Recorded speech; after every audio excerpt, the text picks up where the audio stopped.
안녕하세요. 김비트의 코인 생존기입니다. 데일리 영상 시작합니다. 보면 이제 금리 인상 결정이 3월 22일 FOMC가 또 남아 있잖아요. 어떻게 보면 다음 주에 CPI 발표가 14일에 있는데 그 결과에 따라서 또 움직일 거라는 생각이 드네요. 보면 1월 달에도 CPI 발표 이후에 많이 오르기 시작했고 또 금리 인상 0.25를 하면서 장이 훈풍이 좀 불었습니다. 보시면 지금 금리를 0.25% 올리겠다는 게 89.3%고 0.5%로 예측하고 있는 게 금리 인상을 0.5% 예측하고 있는 게 10% 가까이 되는데요. 이거는 수치가 계속 바뀌니까 지속적으로 보는 게 좋은데 오늘 이걸 보여드리는 이유는 어제 파월 연설이 있기 전에는 참고로 어제 파월 연설이 새벽 2시 40분에 있었습니다. 우리나라 시간으로.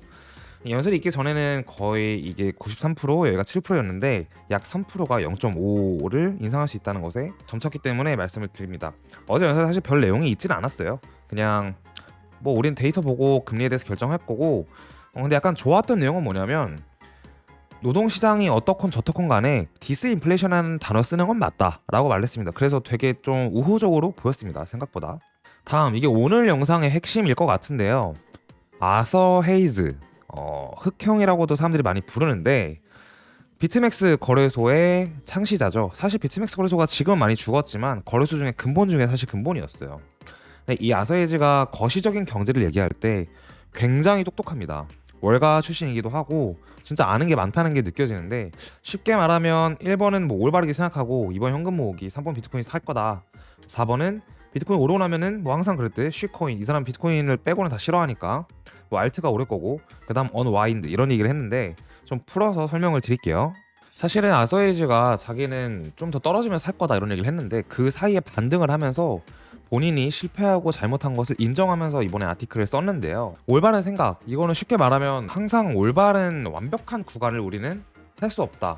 따라서 지금은 자기가 볼 때는 오르는 장세, 그러니까 반등 장세인 것 같고 지금이라도 사야 하는 게 맞다고 생각한다. 이게 나의 올바른 생각이다.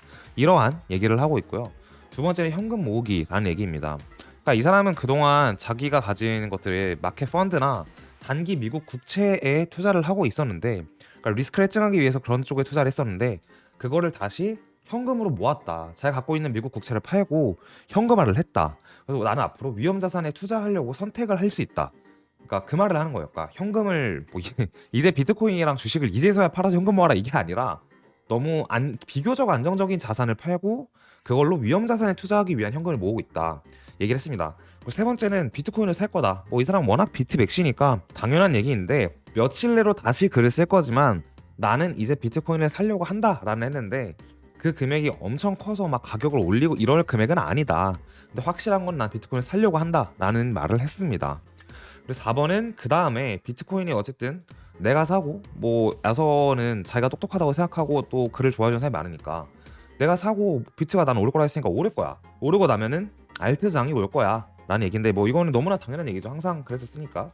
그다음 5단계가 되게 중요합니다. 5단계가 언와인드라는 뜻인데 이 언와인드가 무슨 뜻이냐면 미국이 지금 하고 있는 거는 연준에서 QT 양적 긴축과 TGA를 통한 경제 활성화를 위해서 재무부에 있는 TGA는 Treasury General Account라고 연준 재무부의 자산을 말하는 거예요. 근데 그 자산은 미국 경제를 돌아가게 하기 위해서 돈을 또 지출하는 걸 의미합니다.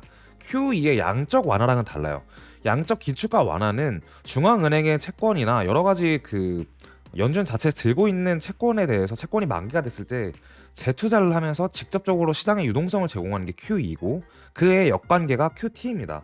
지금 미국에서는 금리 인상을 하기 전에 테이퍼링을 하고 1차, 2차, 3차 등등등의 N차까지 금리 인상이 끝나면 금리 동결을 하면서 QT를 하게 됩니다. 테이퍼링은 시중에 이런 식으로 아까 말한 것처럼 여러 가지 국채 매입이래. 여러 가지 채권을 다시 재사들이고 하면서 연준 입장에서 투자를 하면서 돈을 주는 게 QE인데 이 QE의 양을 줄이는 걸 테이퍼링이라고 하고요. 그 다음에 금리를 인상해가고 그 다음에 QT는 아까 말한 QE의 반대입니다. 재투자를 하지 않아서 시장에 돈이 마르도록 하는 게 QT입니다. QT와 언와인드는 TGA와 뭐 영래포 관계 이런 가지 뭐 정치적인 되게 많은 게 있는데 어쨌든 얘기를 하자면 언와인드에 대한 얘기는 TGA가 0이 되기 전에 자기는 다 팔 거다. 여기서 산 비트랑 뭐 이런 것들을 팔 건데 무슨 말이냐? QT를 하면서 경제가 생각보다 나쁘지 않은 이유는 재무부에서 갖고 있는 그 TGA (Treasury General Account에서) 돈을 써서 경제를 부양을 하고는 있고, 그게 5천억 달러, 우리나라 돈으로 약 환율 계산하면서 620조 정도 되겠네요. 620조를 경제 활성화에 돈을 쓰고 있다. 그러니까 외부적으로 보기에는 큐티를 해서 긴축을 하고 있는 건 맞는데, 또 어떻게 보면은 뒤에서는 나름 경제 부양을 위한 정책을 짜고 있다. 근데 결국은 이 재무부의 트레저리 어카운트의 그 돈은 추가적으로 늘리려면 또 정치적으로 들어가서 나중에 이 의결안이 통과가 되고 부채 한도를 상향해야 되는데, 사실 정치라는 거는 정해져 있는 답이 있긴 하겠지만 또 그 안에서 많은 우리 같은 개인이나 사람들이 스트레스를 받잖아요. 이게 정말 정치적으로 부채 한도를 늘릴 수 있을까? 부채 한도를 안 늘려주면 어떡하지? 그럼 미국은 망하나? 뭐 이런 시나리오가 또 나중에 나올 거예요. 어쨌든 그렇기 때문에 그런 걸 해칭하기 위해서 TGA가 0이 되면 당연히 저는 부채 한도가 이제 늘릴 거라고 보지만, 그 의회 상원이랑 하원 의원에서 이제 얘기해가지고, 근데 어쨌든 0이 수렴할 때 이미 QT는 사실 지금 유동자산에는 안 좋은 거고, 그걸 그나마 해칭하고 있는 게 TGA인데, TGA의 5천억 달러 자산이 0에 수렴하면은 QT는 지속적으로 될 거고, 그러니까 돈은 시중에서 점점 마를 거고, 더 이상 재무부에서도 돈을 쓸 수 없으니 시장엔 안 좋을 거다. 그러니까 이제 그 전에는 빠져나올 거다라고 말하는 겁니다. 그래서 1번부터 5번까지 종합적으로 얘기를 하면 무슨 얘기를 하고 있는 거냐? 당장 어쨌든 이게 언제까지 갈지 모르겠지만, 이 사람 말로는, 아서이즈 말로는 잠시만요. TGA가 0이 수렴하기 전까지는 장이 오를 거다. 그러니까 반등장으로 보는 것 같고요. 완벽한 상승장은 아닌데 그 반등장을 위해서라도 나는 비트코인을 사는 게 맞다라고 얘기하는 겁니다.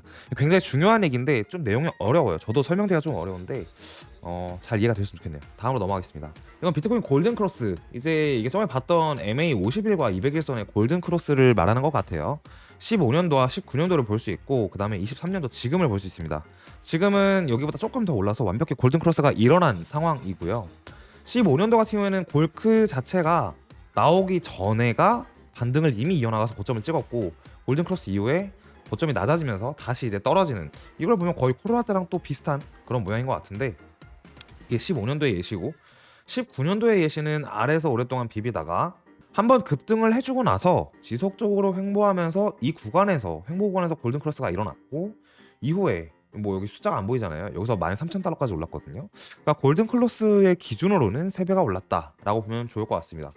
여기서는 골든 크로스 기준으로는 한 40% 정도 빠졌다라고 보는 게 좋은 것 같습니다. 그래서 지금은 어쩔 건데 라고 보면은, 사실 저의 입장에서는 19년도와 좀 비슷하지 않나 라는 생각을 하고 있습니다. 그 기간적 차이와 구간적 차이는 좀 있으나 이러한 모양에서 좀 비슷하다고 느껴지는 게 있었고, 뭐 아까 앞에서 봤듯이 아서헤이즈도 반등장으로 보고 있기 때문에 라는 생각도 좀 드네요. 그래서 이 근거를 또 다음으로 보면은, 이제 비트코인 가격 모멘텀 오실레이터 PMO 자체가 강세가 보여지고 있다. 그래서 비트가 그에 따라 반응을 했다라는 건데, 이게 레드존일 때는 결국 하락장 내내가 레드존이고, 반등장이나 상승장으로 갈 때는 거의 초록색 그린존으로 옵니다. 근데 보시면 여기서도 마찬가지고, 이 1년짜리 하락장에서는 다 레드존이었어요. 근데 그 이후에 반등장이든 어쨌든 상승장이든 간에 이 레드존에서 그린존으로 바뀔 때는 진짜로 반등을 좀 세게 해주는 그런 장이었다라고 보면 좋을 것 같아요. 보통 이 레드존 자체는 기간이 거의 1년 갑니다. 여기서 20년도에서도 여기 19년도 6월이니까 3월까지, 20년 3월까지 거의 1년 넘게 갔었고, 1년 정도 갔었고, 여기 18년도부터 19년도까지도 1년, 여기서도 1년 이렇게 갔는데, 한번 그린존이 뜨면 이것도 기간이 좀 가요. 그래서 그린존이 뜬 이상 장이 단기적으로, 중기적으로 좀 좋을 수 있다라고 말할 수 있습니다. 그래서 아까 이제 19년도와 좀 비슷한 것 같다, 15년, 19년 그리고 지금을 비교했을 때 19년도랑 비슷한 것 같다는 얘기를 한 번 더 할 수 있는데, 뭐냐면 이게 왼쪽이 지금이고요, 이게 19년도인데 그냥 같은 그림 찾기라고 봐도 무방할 정도로 사실 그림 자체는 비슷하다 보면 좋아요. 근데 이게 듣는 청자 여러분들 입장에서는 뭔 그림 가지고 장난치냐 이렇게 얘기할 수 있는데, 이 시장에 저는 나름 6년 있었는데 오래 있을수록 캔들 모양을 보고 굉장히 비슷한 뭔가를 느낄 때가 있어요. 근데 그 느낌이라는 게 단순히 뭔가 필링이 아니라 경험치에서 온 느낌인 경우가 많거든요. 근데 그 느낌이 꽤나 그리고 확률적으로 잘 맞아요. 그래서 저는 이제는 그렇게 생각해요. 옛날에는 뭐 차트를 이렇게 그리고 저렇게 그리고 뭐 이게 잘하는 사람이고 경제적으로 이렇게 얘기하는 사람이 잘하는 사람이고 똑똑한 사람이다라고 옛날엔 얘기했는데, 지금은 그 사람이 가진 짬으로 인해서 느끼는 그 필링의 값이 되게 자주 맞추는 사람이면 그 사람이 그냥 잘하는 사람이다 이렇게 얘기를 하는데, 어쨌든 지금 느낌이 19년도와 굉장히 비슷하다라고 느껴지고 있는 부분이 있긴 합니다. 뭐 당장 오르거나 내일 오른다 이런 얘기는 아니에요. 보시면 19년도도 결국 이러한 횡보 기간을 거의 한 한 달 정도 거치고 올라갔고, 지금도 이 횡보의 기간이 1월 6일인가부터 올랐다는 걸 가정을 한다면, 아니다, 올린 건 여기서부터 올랐으니까 1월 6일일 거니까 2월 내내 뭐 이렇게 횡보를 해줘도 한 달이니까 좀 길게 넓게 생각하는 게 좋을 것 같습니다. 다음 차트로 넘어갈게요. 그러면 자, 비트코인 차트입니다. 차트는 1번부터 다 같이 봐보도록 할게요. 아까 저희 영상에서 봤던 골든 크로스가 뭐냐면 요 검은색 선이 MA 200일선이고요. 요 노란색 선이 MA 50일선인데 요게 크로스가 일어나서 이제 골든 크로스가 났다라는 겁니다. 보통은 골든 크로스가 나면은 장세는 좋다라고 표현을 하는데 어떻게 될지 지켜봐야 할 문제인 것 같고요.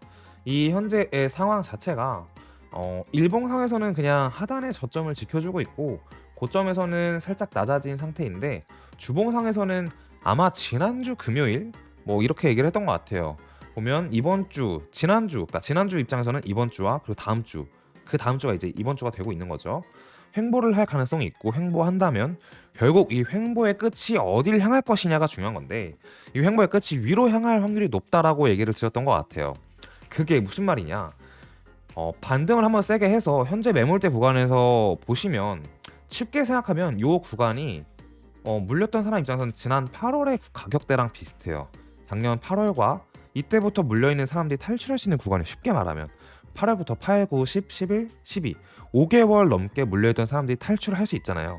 따라서 횡보하는 구간에 누군가는 사고 누군가는 물렸던 사람들이 팔 수 있다라는 가정도 생기고요. 19년도와 비슷하다면 지금의 모양이 이때랑 비슷한 거예요. 이러한 횡보 구간, 이게 4월 8일부터 4월 22일까지 3주 동안 횡보했던 건데, 자, 지금으로 볼게요. 그때랑 비슷하다고 할 수 있다, 그렇게 보고 있습니다. 그리고 현재의 이 구간, 주봉에서의 이평선은 사실 데드크로스가 나기 직전인데, 이게 양봉으로 좀 돌아서주면, 주봉이 이번 주도 양봉, 다음 주도 양봉, 이런 식으로 나온다면 레드크로스가 나자마자 다시 이 51선이 위로 치고 올라올 거예요. U자 형태로. 그러면 장에는 또 주봉에서도 골든크로스가 날 거야 라는 심리적인 것 때문에 또 장이 좋아질 거라는 생각이 듭니다. 이렇게 보면 좋을 것 같고요. 당장 이번 주에는 사실 큰 움직임이 없을 것 같아요. 왜냐하면 어제 파월 연설이 있었는데 결국 좋은 쪽으로 얘가 나왔고, 그거에 따라서 소폭 반등을 했으나 어쨌든 악재도 호재도 딱히 없다. 그리고 다음 주 같은 경우에는 이제 CPI 발표가 있으니까 그 전부터 움직여서 발표에 의해서 변동성이 생길 거고, 그 변동성으로 시장 자체가 위로 갈지 혹은 뭐 조정을 줄지 그런 결정이 날 것 같다 라고 말할 것 같습니다. 이렇게 오늘 여기까지 영상 하고 마치도록 하고, 저희 그러면 금요일 날 보면서 주말 어떻게 대응할지 같이 얘기하도록 해요. 감사합니다.